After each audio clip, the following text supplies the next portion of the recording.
Welcome back to the First Case Expert Series. I'm Melanie Perry, and this is our 7th interview with Jeff Wertz. Jeff is our perioperative instrument coordination expert. And Jeff, last time we really took the opportunity to vent and to complain a little bit about the universal frustration with Pref cards. But today we're going to stop the venting and we're going to look at some solutions to the challenge that we face. What have you got for us today? Yeah, I think, I think we made it as functional as possible. And I think that's the important part of this is like, if there's something to complain about, something that can be fixed or should be fixed, right? So I think we ended that conversation in trying to map out why this is complicated. And I think that would be the goal for anyone listening to this, is taking the time to go through a nice complaining session. If you want to grab a coffee or an adult beverage to do so, that's highly recommended also. And you can actually map it out and be able to convey why this is challenging. So I think that's the building block you're going to have to start from. But I think then the discussion needs to become, who do you need to involve in refining that process? So I think that, what we've been discussing is like the minimal viable, group that you're working with, of just, if it's just SPD and the OR working together on this, is just start collaborating and focusing on one area, is it one surgeon or one procedure, and discussing where some of those challenges are and kind of use it as a test case. But like we were discussing your successful experiences around, do you mind just kind of refreshing me on your most successful experience? For sure. And I won't continue with a complaint session after I talk about something successful like I did last time. But it really is at the small facility where I am at now. The charge nurse has access to the Pref cards. He can fix anything that we need. If we give him something, it gets changed the same day. And the Pref cards are spot on. Yes, the facility's small, so they know the surgeons and they know their unique preferences. But he changes them and he's on it, and he's consistent about keeping them up to date. So I know, as someone who isn't working there all the time, I can use that Pref card and I can depend on it when I set up a case. And that says a lot, because most people don't trust their Pref cards. Yeah. Yeah. And I think the important piece that you brought up is the consistency. Yeah.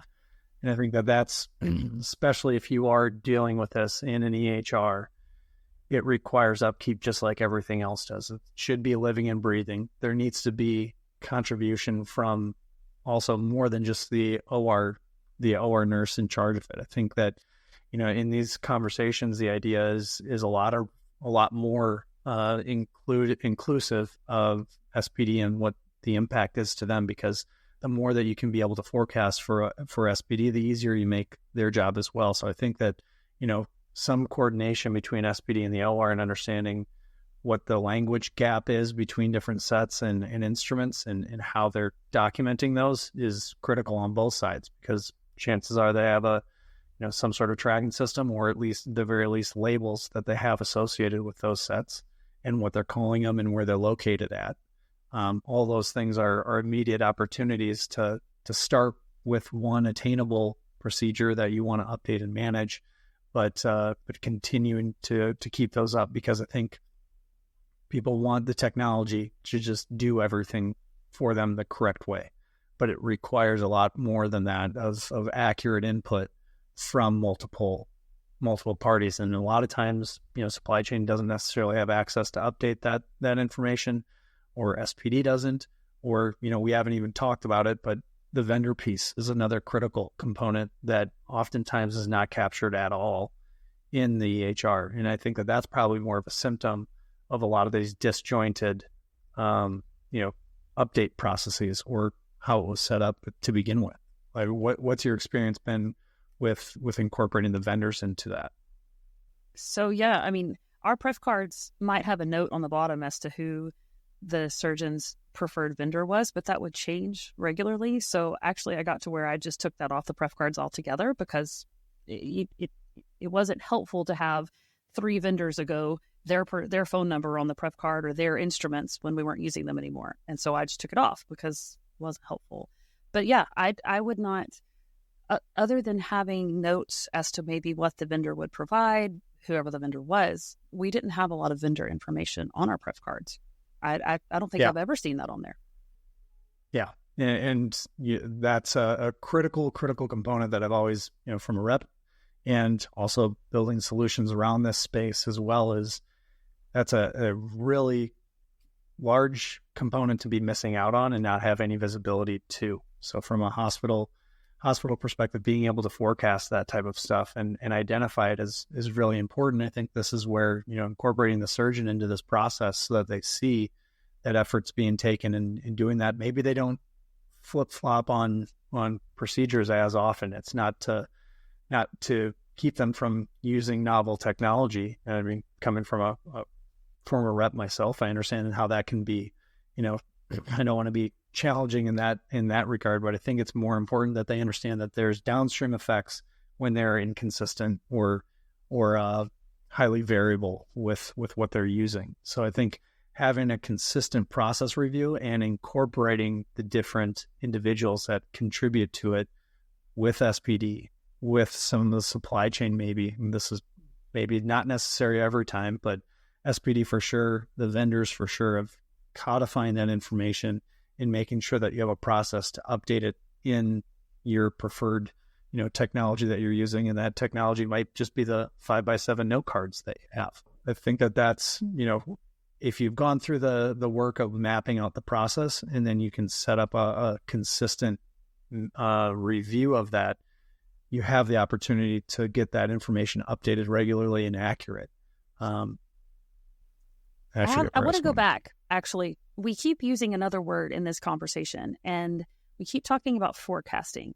As an OR nurse, I see a pref card as a checklist. I see it just as what I need for my case, and it's just my to-do list, checklist of what I need. So can you really talk about more how a pref card can be used for forecasting and future planning and not just the immediate needs of the case? Yeah, that's a great point of you're looking at it as checklist. That checklist is also going to be used in the shorter term as potentially as a utilization, record of what was used in a procedure. That is also a really challenging thing to get to from a supply chain standpoint. So this is really the supply chain view of this, is how do we make sure that we have enough inventory available when you're doing capital purchases of a lot of those disposables where you're buying large sums of those. It becomes challenging if you don't have a realistic, insight to what got utilized previously and what actually is getting utilized. There's a whole delta between those oftentimes, and how accurate that is can be really, really costly for supply chain purchasing, capital purchasing, but then also, looking at the interactions with the vendors. So what you're doing with that pref card is ultimately impacting the ability to forecast. So the less accurate that you have all those pref cards, it's a challenge from a checklist standpoint to make the procedure go smoothly, but it has significant downstream effects. And I'm far from the expert on pref cards. And I know that there's many different companies and solutions out there that could speak more eloquently to this, but I think from a baseline, it's extremely important to have these things updated and monitored and managed and have a process for that, because there are very costly downstream effects and opportunities, realistically, more than anything, that makes everyone work more effectively together. So I think that's a really, really good clarification for everyone on here, is that, you have the preparation point of the checklist, but then also you're getting utilization information from there and how accurate that utilization information is, because that's kind of the first step before scanning every single thing in there in the OR. So how do you want to use that information? There's a lot of opportunity to find savings. That's very helpful, because to me, it's just a checklist, but to remember that it's also connected on the front end to how things are pulled, and then on the back end, because it is more often than not in our EHR for how we're charting, that data can then be accessed. And so we want our data to be accurate. But tell me this, how, when we're looking at our pref cards and we know that we need to make them better, how can we get the momentum that we need to find a solution? So I think it goes back to what we've been discussing here the whole time, is having that collaborative meeting. And maybe this is one, because it is substantial enough of an impact to so many different areas, that that you could begin to incorporate more into a specific meeting around managing pref cards, of where you're pulling in the correct stakeholders that can actually influence changing the actual foundational information within the EHR potentially, to take those things into consideration. I think starting off with focusing on cleaning up where things are at right now, not worrying too much, again, letting the enemy of good be perfect, of just saying, hey, let's only use these preferences for Dr. Jones's, total needs, even though we have 5 different options to categorize. Focus in on, all right, this is what we're going to be using, and then we'll slowly transition anything that's unusable or useless out of the process, but then evaluating what technologies can be more helpful or can help with the translation of information between the two. And it can be as simple as making notes on a note card every single time and using that note card to inform your next meeting. But ultimately, it requires that there's a consistent and collaborative environment that you're going through and in updating and managing these. Absolutely. Consistency. I think consistency is key for so many things, especially when we want to see improvement and we want to see change. We have to be consistent. And then, like you said, it's a collaborative effort. There are many stakeholders involved in our preference cards. And so having all of them, like we talked about in previous episodes, having everybody at the table so we can have these discussions can then help lead us to a solution. Jeff, I've enjoyed discussing some positive things today about preference cards and not just complaining.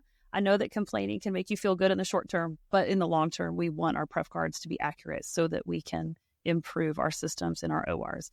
That is all the time that we have for today. Thank you all for joining us. Join us next time when we're really going to dive into the technology and the processes that we have and how we can improve with technology. You don't want to miss it. Tune in next time when we continue our conversation with Jeff Wertz, our perioperative instrument coordination expert.